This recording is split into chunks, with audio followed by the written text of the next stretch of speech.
নমস্কার বন্ধুরা, আবার একটা নতুন ভিডিও নিয়ে আপনাদের সামনে চলে এসেছি। তো আজকে আমি আপনাদের শেয়ার করব কাজা মনাস্ট্রি, কাজা এবং কাজার বিখ্যাত কমিক মিউজিয়াম, কমিক মনাস্ট্রি, লাংঝা এবং আর কি মনাস্ট্রি, বিখ্যাত কি মনাস্ট্রি। আর এখানে দেখতেই পাচ্ছেন পরিবেশটা লে লাদাখের মতন, অনেকটা এটা লে লাদাখের কাছাকাছি। আর এখানে গাছপালা ভীষণ কম, সেই জন্য একটু অক্সিজেনের প্রবলেম হয়।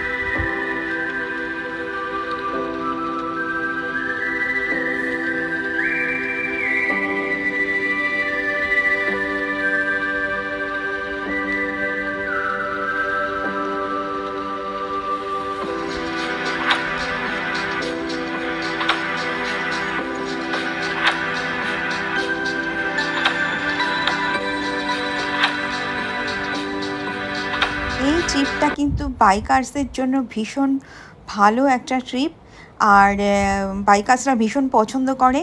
আর আমাদের প্রথম দর্শনীয় স্থান হবে লাংঝা।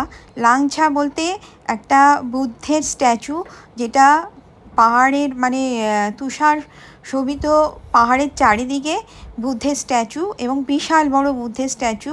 তো সেটার নামই লাংঝা, আমরা সেইটাই দেখব প্রথমে।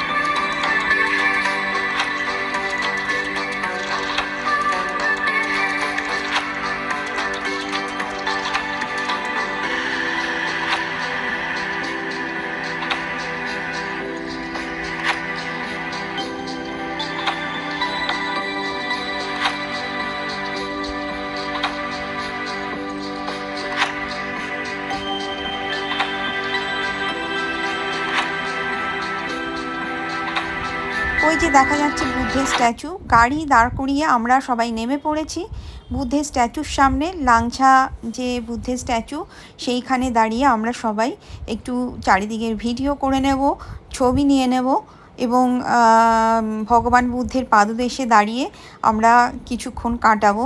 এই যে দেখছেন, এটাই হচ্ছে লাংঝা।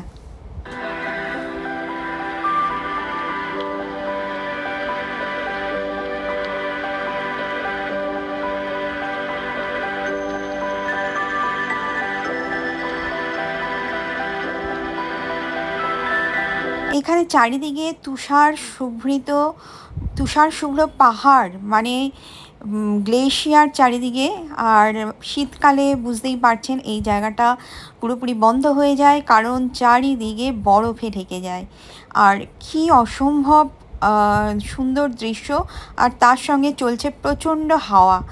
তো এখানে আমি একটা কান ঢাকার একটা মাফলার কিনে নিলাম, কারণ আমি কান ঢাকা মাফলার নিয়ে আসিনি। প্রচণ্ড হাওয়া চলছিল, কানে খুব অসুবিধা হচ্ছিল। ঠান্ডা যতটা বেশি না, কিন্তু হাওয়াটার জন্য বেশি প্রবলেম হচ্ছিল। এই পতাকাগুলো কিভাবে উঠছে সেটা দেখেই বুঝতে পারছেন যে কতটা বেগে হাওয়াটা চলছে। তো আমরা এখানে চারিদিকে খানিকক্ষণ ঘোরাঘুরি করে নিলাম, ছবি তুলে নিলাম। এরপরে আমরা চলে যাব কমিক মনাস্ট্রিতে। পর্যটকদের সুবিধার জন্য এখানে ছোট ছোট রেস্টুরেন্টও করা রয়েছে, আর সঙ্গে রয়েছে ওয়াশরুম। তো এই যে দেখছেন ক্যাফে লাংজেজা বলে এখানে রয়েছে। তো এইখানে আমরা গাড়ি পার্ক করে আমরা চলে এলাম কমিক মনাস্ট্রি দেখতে। এটা হচ্ছে কমিক মনাস্ট্রি, কমিক মিউজিয়াম। 1000 বছরের পুরনো এই মিউজিয়ামে আগেকার দিনের যে মানুষজন, তাদের অস্ত্রশস্ত্র, ইয়াকের ছবি, আরও বিভিন্ন রকম ছবি এখানে সংগ্রহশালায় সংগ্রহ করা রয়েছে। এছাড়া একটা বুদ্ধ টেম্পল রয়েছে, যেখানে মেডিটেশন এবং পুজো চলছে। এবং এছাড়া এখানে এশিয়ার উচ্চতম রেস্টুরেন্ট রয়েছে, যেখানে বসে এক কাপ কফি খেতেও মনে হয় যে একটু রোমাঞ্চ লাগে, যে এত উচ্চতম রেস্টুরেন্টে বসে আমরা খাচ্ছি। তো এই হচ্ছে এই কমিক মনাস্ট্রি।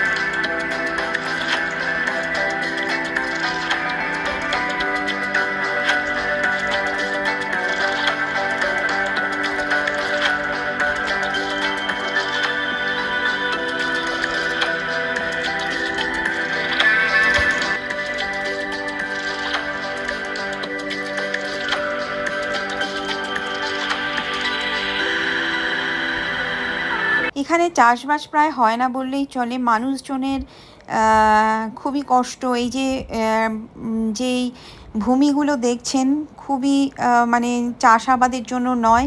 আর চারিদিকে দেখছেন পাহাড়ে স্নো পড়ে রয়েছে, বরফে আবৃত পাহাড়। আর আমরা আস্তে আস্তে সমস্ত জিনিসগুলোই দেখছি। আমি এবার ঢুকেছি কমিক মিউজিয়ামে। এখানে একটা বিশাল জায়গা জুড়ে একটা জায়গায় মিউজিয়াম আছে, একটা বিল্ডিংয়ে আছে টেম্পল, একটা বিল্ডিংয়ে আছে রেস্টুরেন্ট। তো এখানে টিকিট কাটতে হয়, 100 টাকা দিয়ে আমি টিকিট কেটেছি। আর এই সমস্ত ফ্রেমিং করা রয়েছে, বিভিন্ন রকম ফ্রেমিং করা রয়েছে যে আগেকার দিনের মানুষদের জীবনযাত্রা। তো সেগুলোই একটু ছবি তুলব।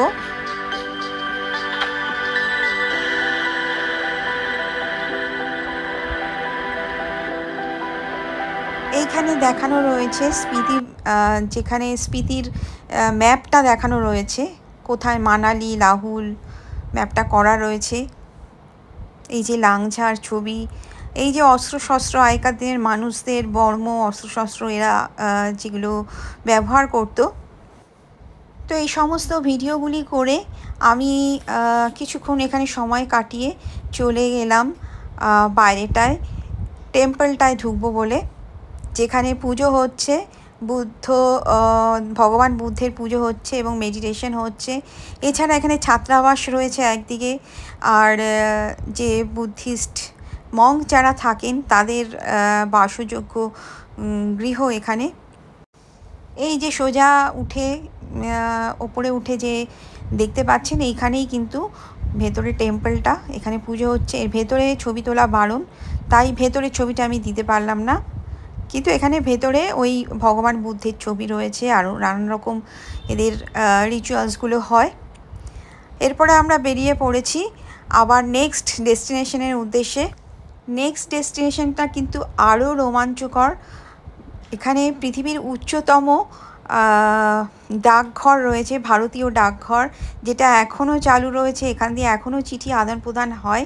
সেটা হচ্ছে সিকিম ডাকঘর। এখানে দেখতেই পাচ্ছেন লেখা রয়েছে ভারতীয় ডাক বিভাগ, আর এই ডাকঘরটার নাম হচ্ছে সিকিম।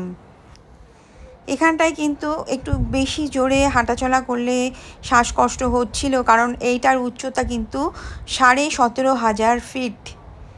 এখানে লেখাই রয়েছে সিকিম পোস্ট অফিস। আর এখান থেকে আমি অনেকগুলো ডাক টিকিট, পোস্ট কার্ড সংগ্রহ করলাম। আমিও বাড়ির উদ্দেশ্যে অনেকগুলো চিঠি পোস্ট করলাম।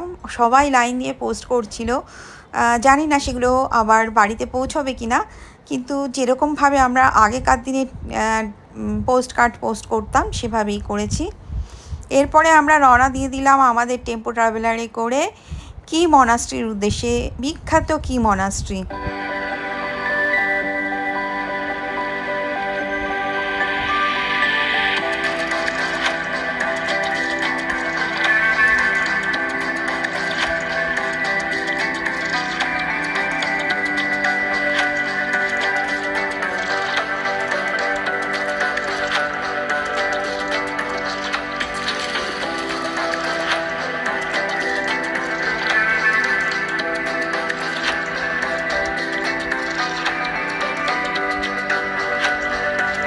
অসম্ভব সুন্দর দৃশ্য, অনেক টুরিস্ট নিচে নেমে গেছে, সঙ্গে স্পিতি রিভার। আর এইখানে ওই ছোট ছোট মরুভূমির মতো কোল্ড ডেজার্ট এটাকে বলেই অবশ্য। আমরা চলে এসেছি কি মনাস্ট্রিতে। ওই যে ছোট ছোট সাদা তৈরি হয়েছে ওটাই হচ্ছে কি মনাস্ট্রি এবং কি ভিলেজ।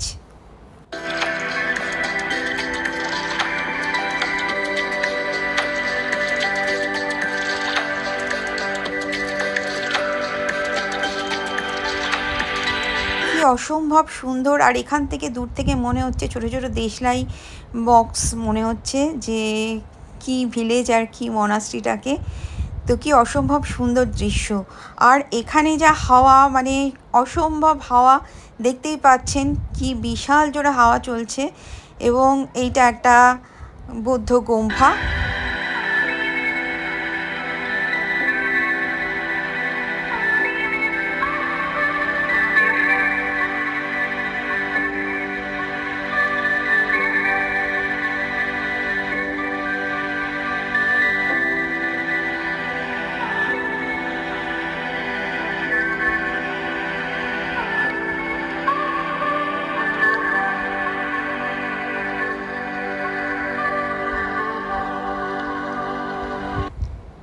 আমার ছবি তুলে দেওয়ার কেউ নেই, কারণ আমি একা ট্রাভেল করছিলাম। তো ওই সেলফি স্টিকটাকে নিয়ে খানিকক্ষণ আমি ভিডিও করলাম।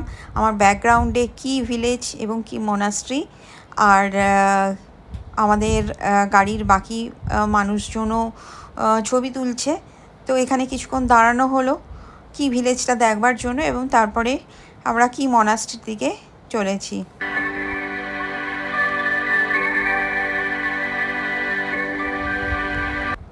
এখানে কি মনাস্ট্রি যাওয়ার আগে কিন্তু একটা ব্রিজ পড়বে, ফেমাস ব্রিজ, সেটার নাম হচ্ছে চিচাম ব্রিজ, যেটা হ্যাঙ্গিং ব্রিজ, এবং তার ওপর থেকে স্পিতি রিভারটাকে দেখলে একদম মানে প্রচণ্ড ভয় লাগে। এই চিচম ব্রিজে আমরা চলে এসেছি। এটাও কিন্তু এশিয়ার বিশাল হায়েস্ট উচ্চতম একটা ব্রিজ, এবং এখানে হাওয়া দেখছেন। আর এইখান থেকে আমি কিন্তু নিচে জুম করেছিলাম স্পিতি রিভারটাকে। তো আমার তো মনে হচ্ছিল মানে হাড় হিম করা একটা ছবি, যেটা এখান থেকে পড়লে বোধহয় মানুষের আর কিছু হাড় গোড় কিছু খুঁজে পাওয়া যাবে না, এতটাই নিচে। আর এই ব্রিজটা এতটাই ওপরে, আর হাওয়ার গতিবেগ মানে আমি বর্ণনা করতে পারবো না, মনে হচ্ছিল আমি উড়ে চলে যাব, এতটাই হাওয়া ছিল।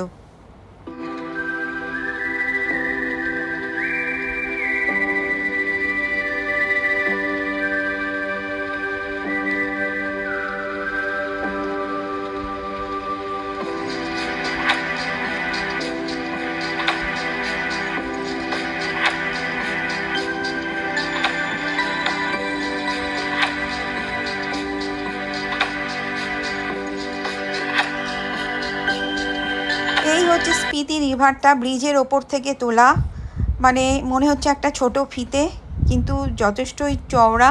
কিন্তু ব্রিজটা এতটাই ওপরে যে রিভারটাকে বা নদীটাকে, স্পিতি নদীটাকে এতটাই ছোট মনে হচ্ছে।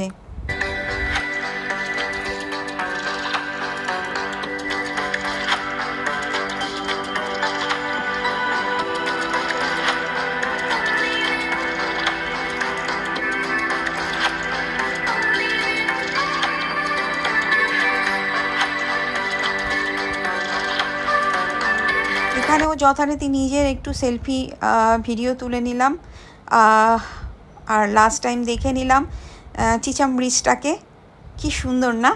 আচ্ছা, এরপরেই কিন্তু আমরা প্রবেশ করব কি মনাস্ট্রিতে।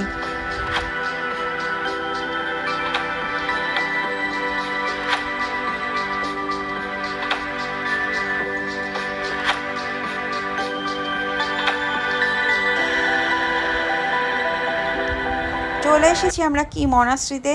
এখানে প্রচুর বাইকার এসছে, মানে যারা বাইকে করে ট্রাভেল করছে, বাইকারদের এটা স্বর্গরাজ্য। যাই হোক, আমরা চলে এসেছি আমাদের টেম্পো ট্রাভেলারে করে। আমরা ঢুকছি কি মনাস্ট্রিতে। এইখানে লেখা রয়েছে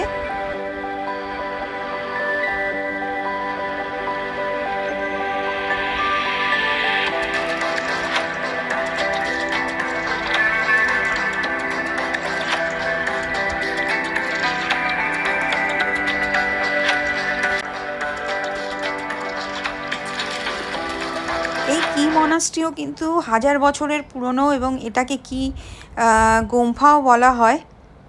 তো এটা স্পিতি লাহুলের একটা বিশেষ দ্রষ্টব্য স্থান।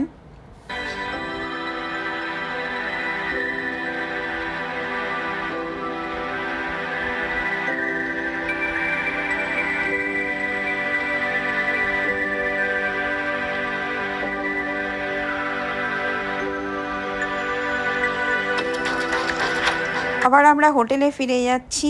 আমরা আগামীকাল যাব মানালি, চলে যাব কুঞ্জুম পাস হয়ে। তো তার ভিডিও দেখাবো, কুঞ্জুম মাতার মন্দির এবং কুঞ্জুম টেম্পল, কুঞ্জুম পাস। তো অবশ্যই ভিডিও দেখবেন এবং সাথে থাকবেন, আর চ্যানেলটাকে সাবস্ক্রাইব করে নেবেন। ভিডিও ভালো লাগলে অবশ্যই লাইক শেয়ার করবেন, আর কিছু কমেন্ট করার থাকলে অবশ্যই নিচে কমেন্ট বক্সে কমেন্ট করবেন। তো সবাই ভালো থাকবেন আর ভালো করে পুজো কাটান। তো আজকের জন্য এখানেই শেষ করছি।